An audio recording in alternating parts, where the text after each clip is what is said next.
Hello viewers, நான் Jose. கொஞ்சம் இயர்ஸ்க்கு பிஃபோர் ப்ளூ வீல் சேலஞ்சுன்னு ஒரு கேம் வந்தது. அதில் நிறைய கிட்ஸ் வந்து இறந்துருக்காங்க. இப்போ எந்த ப்ராப்ளமும் இல்லைன்னு பார்த்தா அதை விட மோசமாக இன்னொரு கேம் வந்திருக்கு. அந்த கேமோட பேர் பார்த்திங்கன்னா கொரியன் லவ் கேம். பேர் தான் லவ், ஆனால் இந்த கேமோட எண்டும் மரணம் தான். காசியாபாத்தில் ஒரே ஒரு ஃபேமிலியை சேர்ந்த 3 குழந்தைங்க, 16 இயர்ஸ், 14 இயர்ஸ், 12 இயர்ஸ்னு 3 பெண் குழந்தைங்க வந்து சூசைட் பண்ணிக்கிட்டாங்க இந்த கேமால் தான். இதை கேட்கும்போது ரொம்ப ஷாக்கிங்காகவும் ரொம்ப மனசு கஷ்டமாகவும் இருக்குது. அவங்க வீட்டை வந்து போலீஸ் வந்து சர்ச் பண்ணியிருக்காங்க. அப்போ வந்து ஒரு லெட்ரு கிடச்சிருக்கு. அந்த லெட்டரில் அவங்க அப்பாவுக்கு எழுதியிருக்காங்க, அப்பா என்னை மன்னிச்சிருங்க அப்படின்னு எழுதி வச்சுட்டு அந்த 3 குழந்தைங்களும், பெண் குழந்தைங்களும் மாடியிலேருந்து குதித்து இறந்துட்டுருக்காங்க. கொரியன் லவ் கேம் பற்றி ஃபுல்லாக எந்த டீட்டெயில்ஸும் அதிகாரப்பூர்வமாக இன்னும் வெளிவரலை. கிடைச்ச டீட்டெயில்ஸ் என்னென்னா, ப்ளூ வீல் கேம் எப்படி இருக்குதோ அதே போல் தான், அதே பேட்டர்னில் தான் இந்த கேமும் இருக்குது. ஆனால் ப்ளூ வீல் கேம் பார்த்திங்கன்னா ஸ்டார்டிங்லேருந்து ரொம்ப பயங்கரமாக இருக்குமா. ஆனால் இந்த கொரியன் லவ் கேம் ஸ்டார்டிங்கில் வந்து ரொம்ப அஃபெக்ஷனாகவும் சாஃப்டாகவும், அதாவது ஏமாத்துகிற மாதிரி, அப்போ தான் டீனேஜர்ஸை வந்து இதுக்குள்ளே இழுக்க முடியும் அப்படின்ற ரீசனுக்காக இந்த மாதிரி பண்ணுறாங்க. டீனேஜ் குரூப்பில் இருக்க அந்த கேர்ள்ஸ்லாம் வந்து இந்த கொரியன் சாங்ஸு, சீரீஸ் இதுக்கெலாம் வந்து ரொம்ப அடிக்ட் ஆகுறாங்களே, அதை வந்து யூஸ் பண்ணிக்கிட்டு கேர்ள்ஸ்க்கெலாம் வந்து அவங்க வந்து ஆன்லைன்லேருந்து மெசேஜஸ் அனுப்புறது.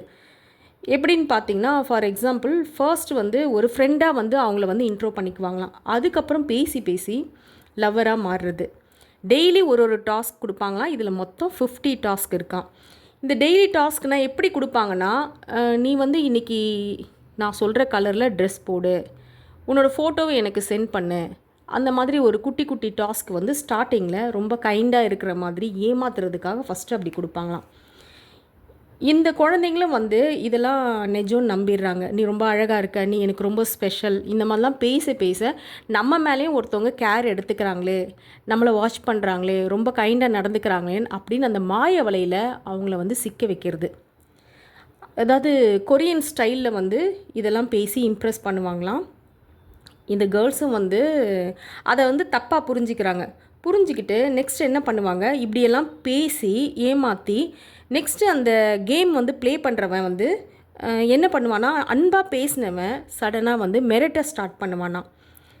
நான் சொல்கிற டாஸ்க்லாம் வந்து நீ செய்யலைன்னா உன்னோட சீக்ரெட்ஸ்லாம் வந்து நான் வெளியிட்டுருவேன், உன்னோட பேரண்ட்ஸ் வந்து கொலை பண்ணிடுவேன், இப்படிலாம் மிரட்டுறது. அந்த அந்த குழந்தைங்க வந்து என்ன பண்ணுறதுன்னு தெரியாமல், வெளியே யார்கிட்டையும் சொல்லவும் முடியாமல் ரொம்ப பயந்து போய் இருப்பாங்களாம். அதில் மாட்டிக்கிட்ட கேர்ளோ இல்லை பாயோ வெளியே யார்கிட்டையும் சொல்ல முடியாமல் தனிமையில் உட்காந்து அழுகுறது. இந்த மாதிரி பண்ணுறதெல்லாம் எப்படி கண்டுபிடிக்கணும்னா, பேரண்ட்ஸ் வந்து இந்த டீனேஜில் இருக்க குழந்தைங்க வந்து என்ன பண்ணுறாங்க, என்ன பண்ணிகிட்ருக்காங்க, அதாவது ஃபேமிலியோடு இல்லாமல் ஒட்டாமல் எப்போவும் ஒரு ஃபோனையே வச்சிட்ருக்காங்களா, இல்லை ரொம்ப டைம் தனியாக வந்து அவங்களோட ரூமில் போய் டோரை க்ளோஸ் பண்ணிகிட்டு இருக்காங்களா, இல்லை ஃபோனை கையில் வச்சுட்டு மெசேஜ் ஏதாவது யாருக்காவது பண்ணிகிட்டு இருக்காங்களா, நைட்டில் தனியாக எழுஞ்சி உட்காந்து அழுதுட்ருக்காங்களா, இதெல்லாம் வந்து பேரண்ட்ஸ் வந்து கண்டிப்பாக வாட்ச் பண்ணணும். அவங்க பயந்த மாதிரி இருக்காங்களா அப்படின்றதையும் கண்டிப்பாக வாட்ச் பண்ணணும். நம்ம பசங்க வந்து என்ன பண்ணுறாங்க, முக்கியமாக ஃபோனில் வந்து என்ன பார்க்குறாங்க, யார் கூட சேட் பண்ணுறாங்க, எந்த மாதிரியான குரூப்ஸில் இருக்காங்க, யார் கூடலாம் ஃப்ரெண்ட்ஸாக இருக்காங்க அப்படின்றத பேரண்ட்ஸ் கண்டிப்பாக தெரிஞ்சுக்கணும். காசியாபாத் குழந்தைங்களும் அந்த கேமால் இப்படிலாம் தான் ஒரு தனிமைப்படுத்தப்பட்டு அந்த குழந்தைங்க 3 பேரும் வந்து இறந்துருக்காங்க. அந்த குழந்தைங்க வந்து நாம் ஒரு கேம்குள்ளே இருக்கோம் அப்படின்றதே அவங்களுக்கு தெரியாதான். கடைசி வரைக்கும் என்ன நினைப்பாங்க, நம்ம வந்து கேம்குள்ளே இல்லை, நம்மளை யாரோ ஏமாத்துறாங்க அப்படின்றது கூட அந்த குழந்தைங்களுக்கு தெரியாதான். அந்த அளவுக்கு அவங்க வந்து இந்த குழந்தைங்க கிட்ட பேசி பிரெயின் வாஷ் பண்ணியிருப்பாங்க. அவங்க ஒரு மாய வலையில் சிக்கியிருப்பாங்க.